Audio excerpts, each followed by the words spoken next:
मैंने हमेशा से यही सुना था कि शादी के बाद की ज़िंदगी बहुत मुश्किल होती है। अक्सर लोगों का यही कहना होता है कि शादी के बाद बेटियां पराई हो जाती हैं और जब बेटी बहू बनकर ससुराल जाती है तो ससुराल में बहू को बेटी जैसा प्यार नहीं मिलता। लेकिन इस मामले में मैं खुद को बहुत खुशकिस्मत समझती हूँ कि मुझे इतना अच्छा ससुराल मिला। मेरे ससुराल में सिर्फ 3 ही लोग थे, मेरे ससुर, ननंद और मेरे पति, और सभी बहुत अच्छे थे। मेरे ससुर का मिजाज बहुत ही सादा था। वो अक्सर कम ही बात करते थे और जब भी बोलते तो बहुत हल्की आवाज़ में बोलते थे और हमेशा अपनी नज़रें नीचे रखा करते थे। मैंने कभी अपने ससुर को ऊंची आवाज़ में बोलते हुए नहीं सुना। आज भी मैं खाना बनाकर रसोई से जल्दी फ्री हो गई थी और अपने पति के घर आने का इंतज़ार कर रही थी कि तभी अचानक से बहुत तेज़ बारिश शुरू हो गई। मुझे अपने पति की फिक्र होने लगी कि वो कैसे बारिश में घर आएंगे। सावन का महीना था और आज दोपहर से ही बहुत तेज़ बारिश हो रही थी। इतनी बारिश हो रही थी कि रुकने का नाम ही नहीं ले रही थी। मुझे बादलों की गरज और बिजली के चमकने से हमेशा से ही बहुत डर लगता था। जब से मेरी शादी हुई उसके बाद से ये मेरी पहली बारिश थी और हमेशा मैं यही सोचती थी कि शादी के बाद की पहली बारिश मैं अपने पति के साथ एंजॉय करूंगी। लेकिन शाम होते ही मेरे पति ने फ़ोन किया कि मौसम बहुत ज़्यादा ख़राब है और बारिश की वजह से जगह जगह पानी भर गया है, इसलिए वो आज घर नहीं आएंगे और अपने ऑफिस में ही रुकेंगे कि जब बारिश रुक जाएगी तो वो तभी घर आ पाएंगे। मैं ये सुनकर बहुत घबरा गई थी और मैंने जल्दी से जाकर ये बात अपने ससुर जी को बता दी कि आज नितिन घर नहीं आएंगे। मेरे ससुर ने कहा कि बहू तुम फिक्र मत करो, तुम जाकर अपने कमरे में सो जाओ, इसमें कोई टेंशन की बात नहीं है। अक्सर बारिश के मौसम में नितिन ऑफिस में ही रुक जाता है। मैं ससुर को बताने के बाद अपने कमरे में वापस आ गई, लेकिन ये रात इतनी भयानक थी कि वक्त गुजर ही नहीं रहा था। कई घंटों से लगातार बारिश हो रही थी और बादलों की आवाज़, बिजली की गड़गड़ाहट से डर की वजह से मेरा दम निकल रहा था और मैं अपने बिस्तर पर लेटी हुई एक ही कोने पर सिमट रही थी। मेरे कमरे की खिड़की से चमकती हुई बिजली साफ नजर आ रही थी और अब मैं अकेली अपने कमरे में और नहीं रह सकती थी। इसीलिए मैंने सोचा कि क्यों न मैं अपनी ननंद सीमा के साथ उसके कमरे में सो जाऊं। मैं डरते डरते बड़ी मुश्किल से अपनी ननंद के कमरे में जाने लगी। मेरा डर से बुरा हाल था। मेरी ननंद का कमरा ग्राउंड फ्लोर पर था, मेरे ससुर जी के कमरे की बराबर में, और मेरा कमरा फर्स्ट फ्लोर पर था और इसी वजह से मुझे अंधेरे में नीचे जाते हुए डर लग रहा था क्योंकि मैं ऊपर फ्लोर पर बिल्कुल अकेली थी और बारिश की वजह से लाइट भी नहीं आ रही थी। मैं धीरे धीरे सीढ़ियों से नीचे उतरी और अपनी ननंद के कमरे के दरवाजे पर पहुंची। दरवाज़ा शायद अंदर से बंद नहीं था, इसीलिए मैंने जैसे ही दरवाज़ा खोला तो मुझे कमरे में हल्की हल्की रोशनी नज़र आई। मैं बेधड़क होकर कमरे में चली गई और मेरे सामने जो मंजर था उसे देखकर तो मेरे होश ही उड़ गए। मुझे लगा कि शायद मुझे कोई गलतफहमी हो गई है, लेकिन जो मैंने आंखों से देखा वो गलत कैसे हो सकता है। सीमा सिसकियाँ लेकर रो रही थी और उसकी सिसकियाँ मुझे सुनाई दे रही थी और वो किसी तरह मेरे ससुर से अपने आप को बचाना चाहती थी। मैं ये सब देखकर सहम गई कि कोई पिता अपनी बेटी के साथ इस तरह गलत कैसे कर सकता है। इस वक्त मुझे मेरा ससुर एक वहशी दरिंदे की तरह लग रहा था जो मेरी ननंद पर जुल्म कर रहा था। मेरी सास को गुजरे हुए बहुत ज़माना हो गया था और पता नहीं सीमा के ऊपर ये अत्याचार कब से हो रहा था। आज मुझे समझ आया कि सीमा का मिजाज ऐसा क्यों था। उसके गुमसुम रहने की वजह मुझे आज पता चल गई थी। मैं जान चुकी थी कि उसकी खोई हुई आंखों का राज क्या था। मेरा नाम रश्मि है और आज से 4 महीने पहले इस घर में मेरी शादी हुई थी।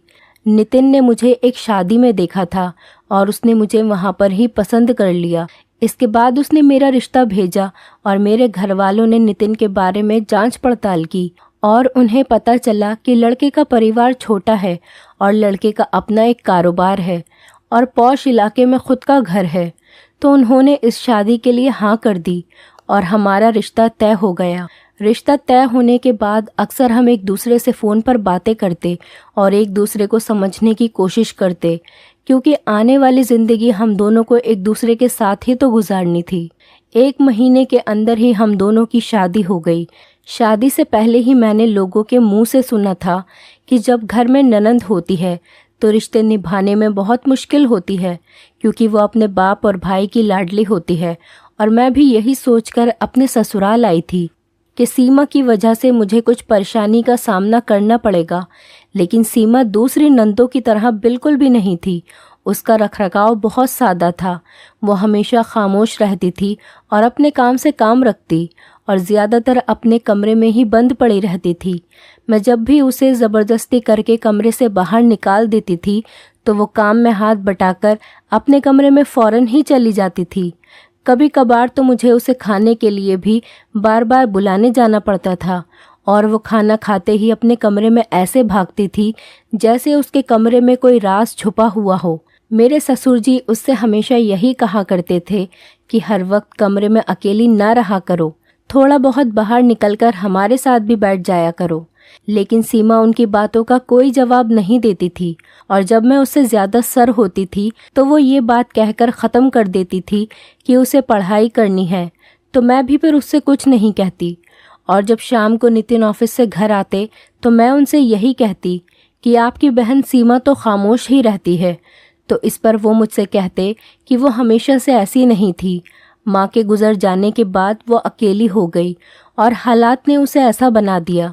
जब माँ जिंदा थी तो वो सबके साथ अच्छे से घुल मिल कर रहती थी, लेकिन अब वो बिल्कुल बदल गई है और बेहतर यही है कि तुम भी उससे कुछ ज़्यादा ना कहो। पिताजी उसका बहुत ख्याल रखते हैं, थोड़े वक्त में वो खुद ही संभल जाएगी। मैंने भी अब सीमा से बात करना छोड़ दिया कि अच्छा ही है कि वो घर के किसी मामले में नहीं पड़ती और मुझे उसकी तरफ से किसी भी तरह की कोई परेशानी नहीं है। वरना मेरे दोस्तों ने तो मुझे आज तक यही बताया था, ननंद अपनी भाभी का जीना दुश्वार कर देती है, उन्हें चैन से जीने नहीं देती कि वो दूसरे घर से आकर कैसे हमारे घर में राज कर सकती हैं। मैं शादी करके इस घर में यही सोच कर आई थी कि सीमा मेरा जीना दुश्वार कर देगी, क्योंकि मेरे ससुर उससे बहुत प्यार करते हैं, उसकी हर छोटी बड़ी ज़रूरत का ध्यान रखते हैं। अगर वो खाना खाने नहीं आती तो मेरे ससुर जी खाना लेकर उसके कमरे में ही जाते और उसे अपने हाथों से खाना खिलाते। वो ज़्यादातर उसके कमरे में ही रहा करते थे, लेकिन सीमा का रवैया उनके साथ बिल्कुल ही अलग था। वो हमेशा उनसे गुस्से में ही बात करती थी। अगर मेरे ससुर उसके लिए कोई चीज़ लेकर आते तो उसका रवैया उनके साथ ऐसा होता था कि जैसे वो उसके लिए कोई मायने ही नहीं रखते।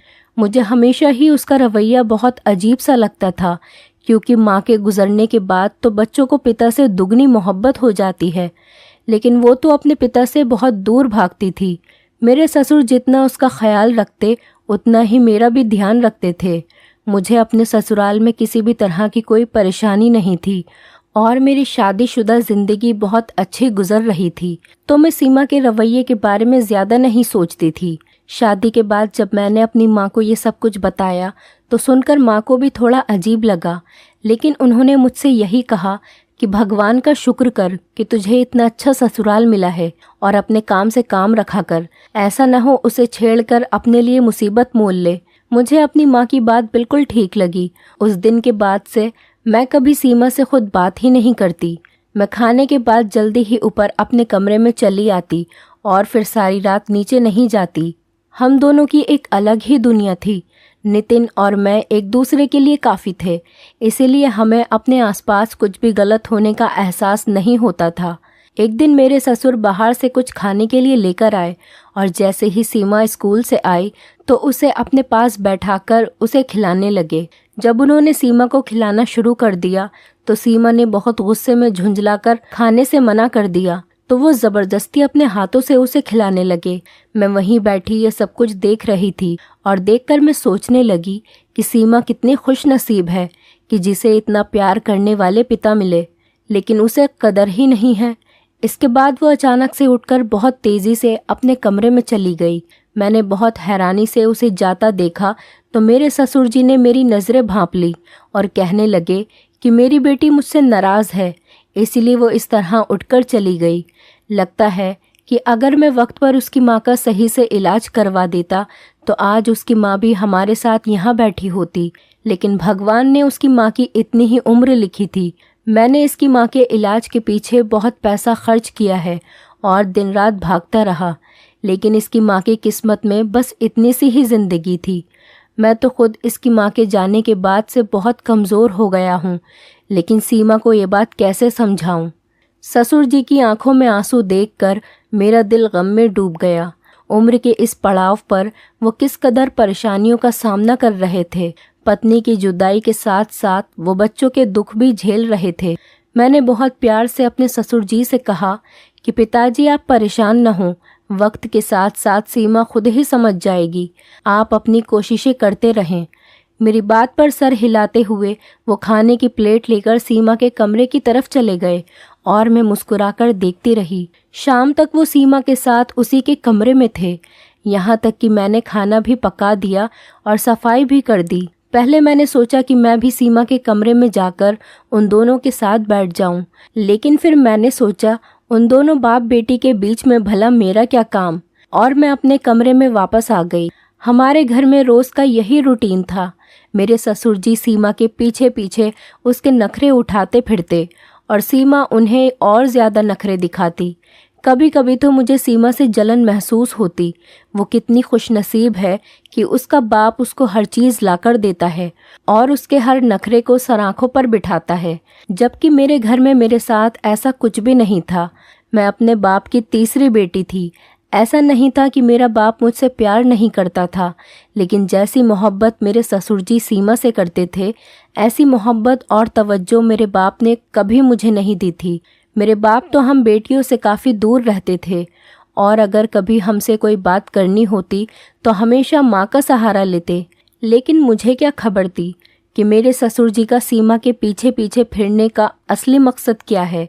अगर बारिश इतनी तेज़ न होती और बिजली कड़कने की आवाज़ से मेरी जान नहीं निकली होती तो शायद मैं सब कुछ जान ही नहीं पाती कि मेरे ससुर जी अपनी बेटी को अपनी ज़रूरत के लिए बर्बाद कर रहे हैं। मैं जैसे ही उस रात कमरे में दाखिल हुई तो ये देखकर मेरे रोंगटे खड़े हो गए कि मेरे ससुर सीमा को ज़बरदस्ती जकड़कर उसके साथ बहुत ही गंदी हरकत कर रहे थे। आसपास का उन्हें बिल्कुल भी होश ही नहीं था, यहाँ तक कि उन्हें मेरे आने की भी खबर नहीं हुई।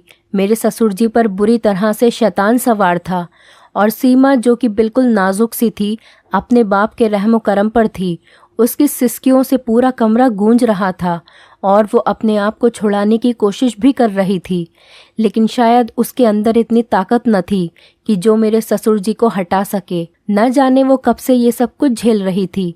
उसका चुपचाप रहना और अपने बाप से चेतना, खुद को कमरे में बंद रखना, उसकी हर एक आदत के पीछे जो वजह छुपी हुई थी, मुझे आज वो समझ आ रही थी। जैसे ही मेरे ससुर जी को मेरे वहाँ होने का एहसास हुआ, वो सीमा को छोड़कर पलटे और मुझे खड़ा देखकर शॉक्ड रह गए। शायद उनके दिमाग में भी ये बात नहीं होगी कि रात के इस टाइम मैं यहाँ पर आ सकती हूँ। उनको लगा होगा कि मैं अपने कमरे में ही होंगी। मुझे देखकर उनके चेहरे के रंग बदल गए और वो घबरा गए। हकलाते हुए मुझसे पूछने लगे कि बहू, तुम यहाँ क्या कर रही हो? तुमको क्या चाहिए? मैंने आगे बढ़कर सीमा का हाथ पकड़ा, उसे अपने पीछे छुपा लिया। वो बुरी तरह से कांप रही थी। मैंने कहा कि बेहतर यही है कि आप अभी और इसी वक्त यहाँ से निकल जाएं। आप जैसे बाप को तो मैं चौराहे पर सूली पर लटका देना चाहती हूँ, ताकि आइंदा कोई ऐसी दरिंदगी का निशाना न बने। ये सुनते ही मेरे ससुर जी एकदम से गुस्से में आ गए और कहने लगे कि ज़्यादा बकवास करने की ज़रूरत नहीं है। सीमा ने मेरे खिलाफ तुम्हारे कान भर दिए हैं, तभी तुम मुझसे ऐसी बातें कर रही हो। मैं उनकी इस बात पर हैरान हो गई, क्योंकि कैसा ढीठ आदमी था। मैंने सब कुछ अपनी आंखों से देखा था और उसके बाद भी झुठला रहा है। मैंने गुस्से में कहा कि आप कैसे बगैरत इंसान हैं। इतना बड़ा पाप करने के बाद भी आपको ज़रा भी शर्म और पछतावा नहीं है। मैं आपसे आखिरी बार कह रही हूँ, अगर आप अभी और इसी वक्त यहाँ से नहीं गए तो मैं पुलिस को फ़ोन करके यहाँ बुला लूँगी। मेरी ज़रा सी धमकी से डरकर वो कमरे से बाहर चले गए और मैंने जल्दी से कमरे का दरवाज़ा बंद कर लिया। सीमा की हालत बहुत ख़राब थी और डर तो मुझे भी बहुत लग रहा था, लेकिन न जाने मेरे अंदर इतनी हिम्मत कहाँ से आ गई कि आगे बढ़कर मैंने उसे गले लगा लिया। ऐसा करते ही वो फूट फूट कर रोने लगी। न जाने कितने समय का गम था जो उसके दिल में छुपा हुआ था, इसीलिए मैंने उसे छुपाया नहीं बल्कि रोने दिया। रो रो कर उसका दुख कुछ कम हुआ तो उसने मुझे खुद ही बताना शुरू किया कि वो 11 साल की थी जब उसकी माँ की शादी मेरे ससुर से हुई। सीमा की ये बात सुनकर मुझे बड़ी हैरत हुई और मैंने उससे बीच में रोकते हुए पूछा कि क्या तुम मेरे ससुर की सगी बेटी नहीं हो, जिस पर सीमा ने नहीं में सर हिला दिया और कहने लगी कि मेरे सगे बाप ने तो मेरी माँ को कुछ ही सालों के अंदर तलाक दे दी थी और सीमा को भी उसकी माँ के हवाले कर दिया था, जबकि माँ सीमा को नहीं लेना चाहती थी। सीमा ने बताया कि इसकी माँ का ये मानना था कि सीमा की मौजूदगी में दूसरी शादी नहीं कर सकती और उसे सीमा की खातिर सारी जिंदगी अपने आप को एक बूढ़ी औरत बनाकर रखना होगा, जिसकी ना कोई उमंगें होंगी और ना ही उसका कोई दूसरा सहारा होगा। लेकिन अचानक ही सीमा की माँ ने नितिन के पिताजी से शादी कर ली। सीमा की माँ के साथ सीमा का भी बहुत ख्याल रखते थे। सीमा की माँ बहुत खुश थी कि उसे इतना अच्छा पति मिल गया है जो उसका तो क्या, उसकी सौतेली बेटी तक का ख्याल रखता है। लेकिन वो नहीं जानती थी कि उसके पिता की नीयत में खोट है। सीमा ने बताया कि जब उसकी माँ जिंदा थी उसके पिताजी उसके साथ बहुत अजीब हरकतें करते थे। सीमा की उम्र तब 12 साल थी और वो अपनी जवानी की दहलीज पर कदम रख रही थी। उसे सही गलत का अंदाज़ा होने लगा था। वो समझ रही थी कि उसका सौतेला बाप उससे क्या चाहता है और किस तरह से उसे देखता है और उसके साथ किस तरह की हरकतें करता है, उसे कहाँ कहाँ छूता है और क्या करने की कोशिश कर रहा है। लेकिन वो अपनी माँ की वजह से खामोश थी। वो नहीं चाहती थी कि इस बार अपनी माँ की तलाक का कारण वो खुद बने। सीमा सिसकियाँ भरते हुए बता रही थी कि नितिन के पिता यानी मेरे ससुर जी उसकी माँ की मौजूदगी में ही उसे ज़बरदस्ती कमरे में सोने पर मजबूर करते थे और जब उसकी माँ गहरी नींद में होती तो वो सीमा को परेशान करने लगते। कुछ वक्त मैं ऐसे ही सब कुछ बर्दाश्त करती रही, लेकिन फिर एक दिन उसने अपनी माँ से इस बारे में बात की तो उसकी माँ ने उस पर भरोसा करने के बजाय उसके मुंह पर एक थप्पड़ मार दिया और कहने लगी कि तुम्हें शर्म नहीं आती, अपने बाप के बारे में कैसी बातें कर रही हो। वो तो हर वक्त तुम्हारा कितना ख्याल रखते हैं और तुम ऐसे अच्छे इंसान पर ये किस तरह के झूठे इल्ज़ाम लगा रही हो। मेरी सगी माँ ने मुझ पर भरोसा नहीं किया तो मैं किसी और से क्या शिकवा और गिला करती। दिन ऐसे ही गुजरते गए और दिन गुजरने के साथ साथ मेरा ये सुतेला बाप और ज़्यादा शेर होता जा रहा था। जैसे जैसे मैं जवान हो रही थी उसकी नीयत और ज़्यादा ख़राब होने लगी थी। पहले तो वो सिर्फ मुझे थोड़ा बहुत ही परेशान करता था, लेकिन जैसे जैसे मैं जवान होने लगी वो अपनी हद पार करता जा रहा था। और एक दिन ऐसा हुआ कि जब उसने अपनी सारी हदें तोड़ दी। उस दिन मेरी माँ किसी काम से बाजार गई हुई थी और जब वापस आई तो उसने सब कुछ अपनी आंखों से देख लिया और उसके बाद वही हुआ जिसका मुझे डर था। मेरी सगी माँ मुझे ही इस बात का दोष देने लगी कि मैंने उसके पति को बहका दिया है और अपनी जवानी और अदाओं से अपने सौतेले बाप पे ही डोरे डाल दिए हैं। उन्होंने फौरन मेरे मुंह पर चांटा मारा और मुझे आस्तीन में छुपी हुई एक नागिन कहने लगी जिसने अपनी माँ का घर खराब किया है। मैंने माँ को बहुत समझाने की कोशिश की कि मेरा इसमें कोई कसूर नहीं है, मैं तो खुद हालात की मारी हुई हूँ और काफ़ी सालों से इस आदमी की हैवानियत से परेशान हूँ।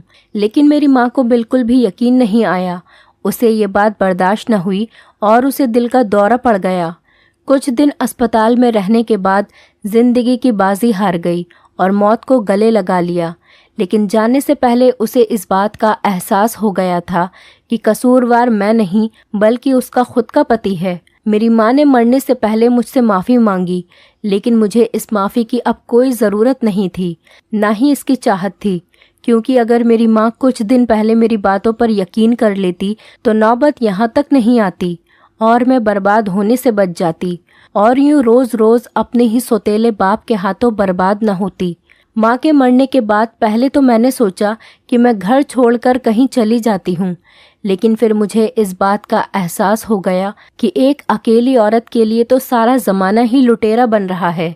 यहाँ अकेली लड़की को देखकर हर किसी के अंदर दरिंदा जाग जाता है और मैं तो फिर भी जवान लड़की हूँ। ऐसे में मैं इस घर को छोड़कर आखिर जाती तो जाती कहाँ। क्योंकि जहाँ भी मैं जाती वहाँ पर मेरे साथ यही सब कुछ किया जाता। मजबूरन मुझे अपनी किस्मत को मानकर अपने सौतेले बाप के पास ही रहना पड़ा और मैंने अपने हालात अपनी किस्मत पर छोड़ दिए। मैंने कभी ये बात अपने सौतेले भाई यानी नितिन भाई को भी नहीं बताई, क्योंकि मुझे डर था कि अगर नितिन भाई ने मेरी बात का भरोसा नहीं किया तो उसके बाद तो मैं कहीं की भी न रहूंगी। मेरी माँ की मौत को आज 6 साल होने वाले हैं। इन गुजरे हुए 6 सालों में हर दिन मेरे सौतेले बाप ने मेरे साथ ऐसा ही सलूक किया है। मैंने सीमा के हाथों को अपने हाथों में दबाया और उसे यकीन दिलाया कि आज के बाद तुम्हारे साथ ऐसा कुछ नहीं होगा। मैं मरते दम तक तुम्हारे साथ हूँ और तुम्हारे साथ कुछ भी गलत होने नहीं दूंगी। मैंने उससे कहा कि अगर तुम पहले से ही मुझे ये सब कुछ बता देती तो मैं तुम्हारी मदद ज़रूर करती। जिस पर सीमा हंसी और कहने लगी, मैं तो वो हूँ जिस पर उसकी माँ ने भरोसा नहीं किया, तो मैं ये कैसे सोच लेती कि कोई और मुझ पर भरोसा करेगा। सीमा की हंसी में जो दर्द था वो मेरे दिल को छलनी कर गया। बारिश अभी तक थमने का नाम ही नहीं ले रही थी और सुबह की पहली किरण भी अब निकलने लगी थी। आखिरकार कुछ ही देर में बारिश का जोर टूटा और धीरे धीरे दिन निकलने लगा। मैंने वो रात सीमा के साथ उसके कमरे के अंदर ही गुजारी। सुबह के बाद जैसे ही नितिन घर आए तो मैंने हिम्मत करके उनके सामने सारी सच्चाई रख दी। नितिन का इस बात को मानना बहुत मुश्किल ज़रूर था, लेकिन नामुमकिन नहीं था। वो भी सीमा के बचपन के रवैये को बहुत ज़्यादा महसूस करते थे, लेकिन उन्हें इस बात का बिल्कुल भी नहीं पता था कि इसके पीछे उनके खुद के बाप का इतना बुरा सलूक होगा। नितिन गुस्से में अपने पिता के कमरे में गए। वो बिस्तर पर लेटे थे। नितिन ने उन्हें आवाज़ दी, लेकिन उनके जिस्म में कोई भी हरकत न हुई। नितिन ने आगे बढ़कर उन्हें हिलाया तो उनकी गर्दन एक तरफ को झुक गई। नितिन ने फौरन ही डॉक्टर को बुलाया तो पता चला कि नितिन के पिता का देहांत हो चुका है। नितिन के पिता जान गए थे कि अब उनका सच बेटे के सामने आने वाला है और वो इतनी गंदी हरकत करने के बाद अपने बेटे का सामना करने को तैयार नहीं थे और शायद इसी बात को बर्दाश्त न कर सके और उन्हें दिल का दौरा पड़ गया, जिस वजह से उनकी मौत हो गई। उनकी मौत ने सीमा को हर दिन मरने से तो बचा लिया था, लेकिन उन दिनों और सालों का क्या जो उसने उस बदतमीज़ और बेहया आदमी की दरिंदगी बर्दाश्त करते हुए गुजारे। दोस्तों, तलाक पति पत्नी के दरमियान होती है, लेकिन उनके बच्चे सारी ज़िंदगी के लिए बर्बाद होकर रह जाते हैं। हमारे समाज में न जाने कितनी लड़कियां सीमा के जैसी होंगी जो अपने सौतेले बाप के जुल्म सितम का शिकार हैं। पति पत्नी को एक दूसरे को छोड़ने से पहले अपने मासूम बच्चों पर नज़र डालनी चाहिए और सोचना चाहिए कि अगर हमने डाइवोर्स ली तो इन बच्चों का क्या होगा। आखिर अपने लड़ाई झगड़े का बोझ हम अपने बच्चों पर क्यों डालें, ताकि कोई बच्ची किसी दूसरे के हाथों का खिलौना न बन सके। और अगर कोई अपने आसपास किसी ऐसे आदमी से कोई भी उल्टा सीधा रवैया देखे तो उसे नज़रअंदाज ना करे, बल्कि उसके पीछे की सच्चाई को जानने की कोशिश करे। हो सकता है कि आपकी एक कोशिश से किसी मासूम की ज़िंदगी बच जाए। दोस्तों, उम्मीद करती हूँ आपको हमारी कहानी पसंद आई होगी। कहानी पसंद आई है तो वीडियो को लाइक करें, चैनल पर नए हैं तो चैनल को सब्सक्राइब करें और हाँ, नोटिफिकेशन बेल को ज़रूर दबाएं ताकि अगली अपडेट सबसे पहले आपको मिले।